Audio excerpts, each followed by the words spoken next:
Hey casuals, what's going on? It's Kai the Casual on Common Casual Wrestling once again for Kai's Top 5 from Monday Night Raw.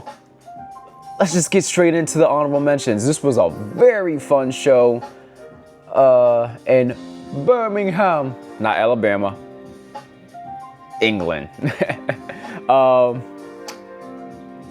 First of all, just need to give a very honorable mention to you guys, the crowd, because we always love the good energy of the European crowds. Thank you. Only time I don't like it over there is when you guys boo Bianca Belair, but that's neither here nor there. We're about positivity on this channel. Let's stick to it. So, 3 honorable mentions today. We had the man, Becky Lynch, cutting a heel promo, of course, on Birmingham, which was revealed to be the place that years ago she had done her whole WWE tryout. This is how she got into WWE, and she's clowning on them, all right? She is, of course, approached by Nikki Bella because Nikki was the one who called her out there in the first place. They go tit for tat on the mic, which Nikki Bella, in my opinion, did way better this time around than previously. So I was very happy to see that. Good job, ladies. The match for Clash in Paris is official for the IC title. Moving on. Kofi Kingston.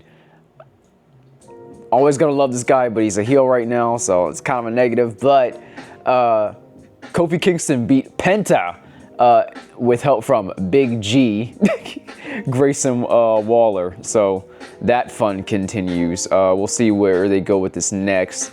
Does anybody else want to see Rey Fenix come to Raw already and be with his brother? Maybe they can deal with a New Day. Just saying. Anyway, or maybe Andrade too. I don't want to leave Andrade out. There are 3 of them after all, so you never know. What else? Oh, and last but not least on the honorable mentions, Bayley once again is on her hearing voices in her head video vignette segments, and it was interesting this time around because it was like one voice was over here being the hugger and the other voice was over here being like the ding dong hello gimmick over here, right? And so I don't know if I've just been missing this detail from the last couple of weeks, but there's like 2 voices arguing like, I did this, I did that, la la la la la, right? I was a double champion. I was the first championship she got in NXT. You know, referencing the hugger. So it was very interesting. I wish they had ended it like last week with the how about a hug, but didn't see that. But all the same, I'm really excited to see where this goes. I historically I have a bit of a peeve with characters always having to turn heel to be interesting, but I actually am interested in this. So yeah. There's going to be a lot of that. I understand, you know, heel turns have to make characters interesting. But anyway, let's get into the actual top 5. Starting with, we got Roman Reigns on the show 2 weeks in a row? What world are we living in? Is this 2025? No, I'm just kidding. Roman Reigns started off the show giving a good promo to Birmingham. And he was admitting, you know, how things are different now. He's still the tribal chief, but he doesn't have the bloodline anymore. I don't think he talked about this, but he doesn't have 2 pairs of sneakers anymore, thanks to Bronson Reed. But he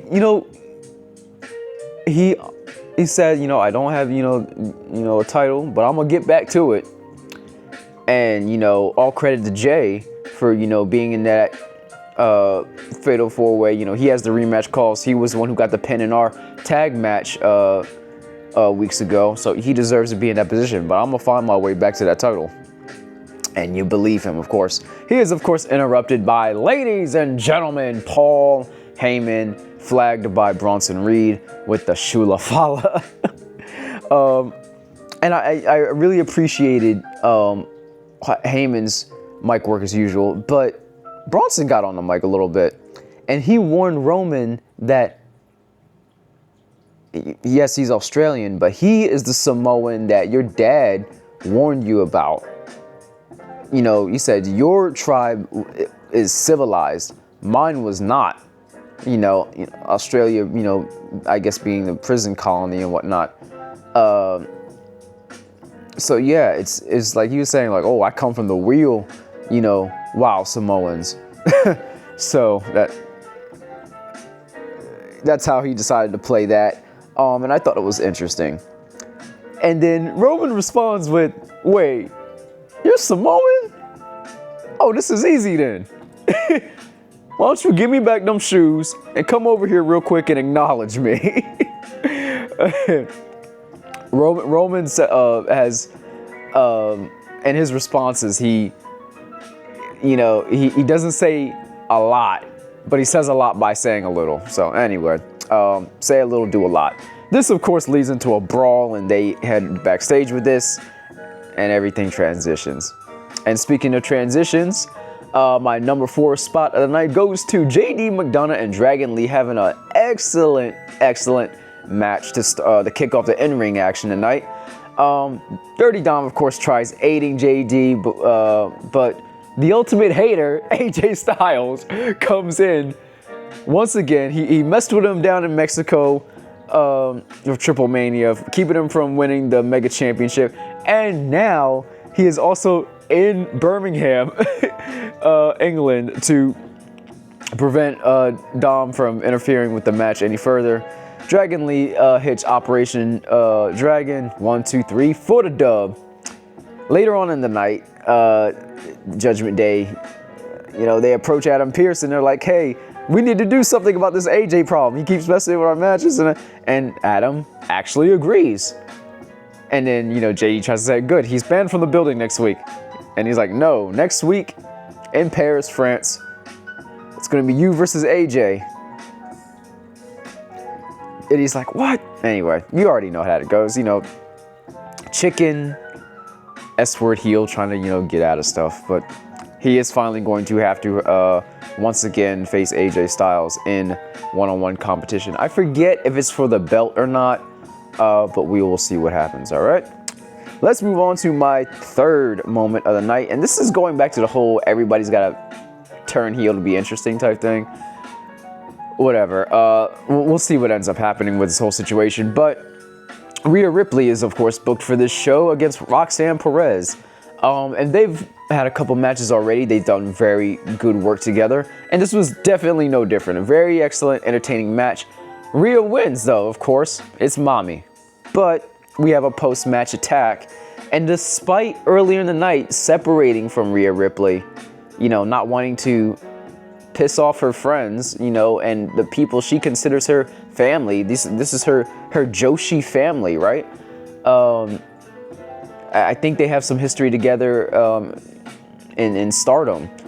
I don't know if the 3 of them were the Triple Tails or not. It was Io, Kana being Asuka, and I don't know if the 3rd one was Kairi or not.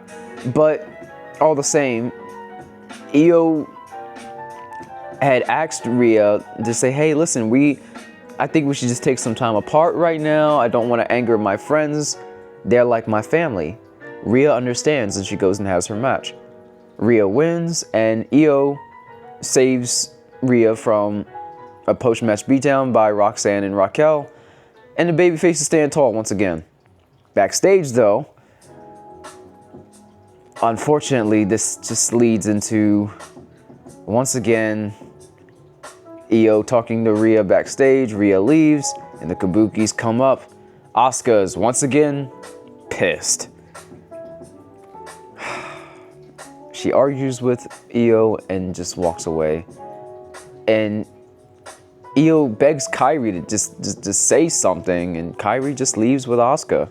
So this is probably leading to everybody saying it's gonna just be Asuka. It's probably gonna be Kairi too at this rate. We'll see what happens. And I'm not totally against it, because something else, and this should have been in my honorable mentions, but I feel like talking about it right now. Adam Pearce spoke to Stephanie Vaquer, and because of Naomi's pregnancy, there's not going to be a women's world title match at Clash in Paris now, which I find kind of weird, WWE. Like, we could have just found Stephanie Vaquer another opponent? But I think I know what they're gonna do here. I think they're putting the belt on Rhea, but I think they're doing it at Crown Jewel in Perth. Now, I've said this before, but I think they're gonna have Stephanie versus Rhea, and of course, Stephanie is not gonna, you know, not look good, you know, in defeat, but I'm sure they want to crown. Yeah, I'm positive. I think they want to crown their. I think they want to crown mommy in Australia. So, and that'd be really cool to see. I wouldn't be, you know, mad at that. If it's gonna happen, let's just do it. Let's have it be an epic home country moment. Let's just do it. And we'll see what happens after that. And then you have Asuka waiting for Rhea after the fact. So,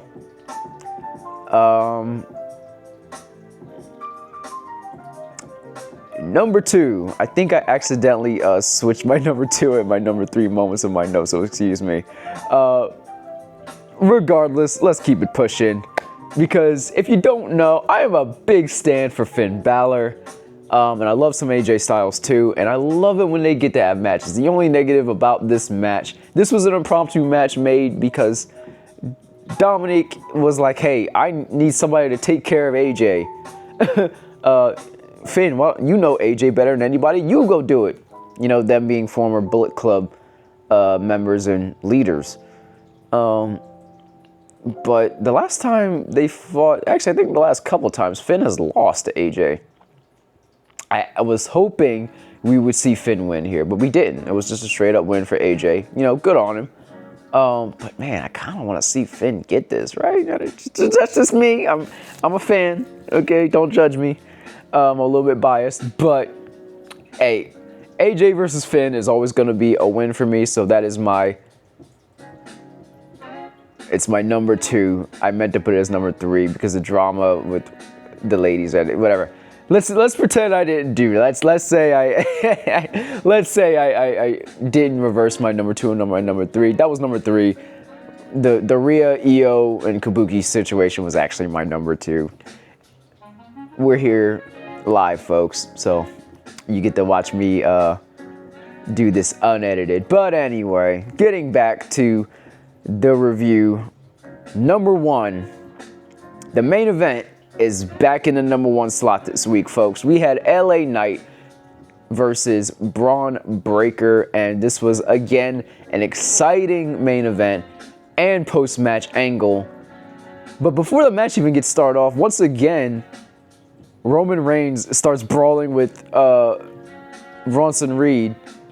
And this was after he had advised jeyuso to, like, hey man, just worry about you, you know, like, just worry about, you know, doing this for the family, you know, just, it's like your theme song says, like, just you, Oos, right? He didn't say that part, I'm just saying that as a personal standpoint. But anyway, you know, he said it's not, you know, being in with the boys or whatever, this is all you. And Jay takes it to heart, let me tell you. But anyway, getting to the point though, the match was good, of course. Good thrilling main event between these two very exciting characters on Raw. Braun is excellent.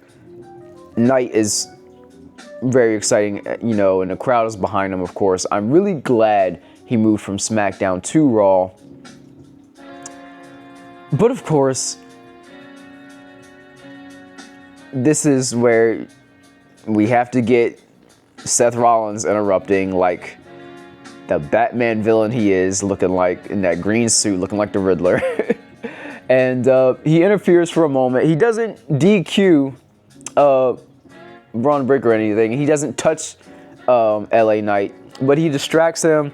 I believe the match ends with Braun Breaker hitting his super spear.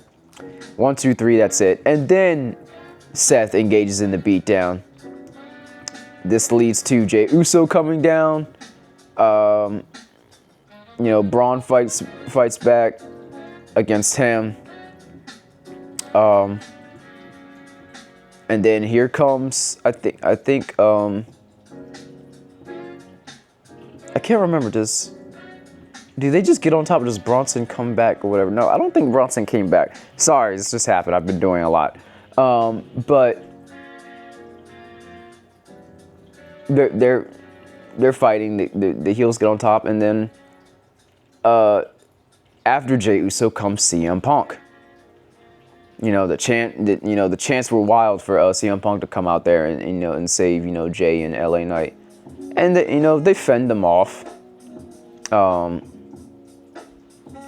But after they fend off the Vision, they start bickering with each other, the three, because these are the other three people that are challenging Seth for the title in that Fatal 4-Way. And Seth's just cackling on. It's like, hey, he's telling his boys, he's like, hey, look, never mind, don't go after them. Look, they're gonna do it themselves. And they start shoving each other. Punk and LA Knight finally explode. They get into it. Jey tries to separate them, doesn't work. He gets shoved by LA Knight. Punk and everybody just starts fighting. Punk at one point has LA Knight up for GTS. He misses that. I forget how LA Knight goes down exactly, but in the chaos, Jey hits LA Knight with a super kick. He's like, I've had enough of that. I've had enough of this. I've had enough of y'all. Just every man for himself, right? And he takes a moment, and I'm sure his cousin's words are ringing in his ears because he super kicks CM Punk as well. And he stands tall. And Seth holds up his belt, still cackling. I'm still the king. I'm still champ. We'll see you at Clash. So that was Raw this week. I was really entertained by this main event and the post-match angle. It is back in the #1 slot. Let me know what you guys thought about this week's Monday Night Raw. I will see you again for Dynamite. Going a little bit slower. I want to take my time doing the casual R&R video for AEW New Japan, Forbidden Door. Give us something else to post this week. So just be on the lookout for that. We will be doing predictions for Clash in Paris this week. And of course, guys, you know the drill. Like, comment, subscribe, ring the bell notification, share these videos, of course. If you have friends that are fans of wrestling, and of course, guys, you know that I love you. Enjoy pro wrestling, and of course, for the love of pro wrestling, keep it casual. We'll see you guys.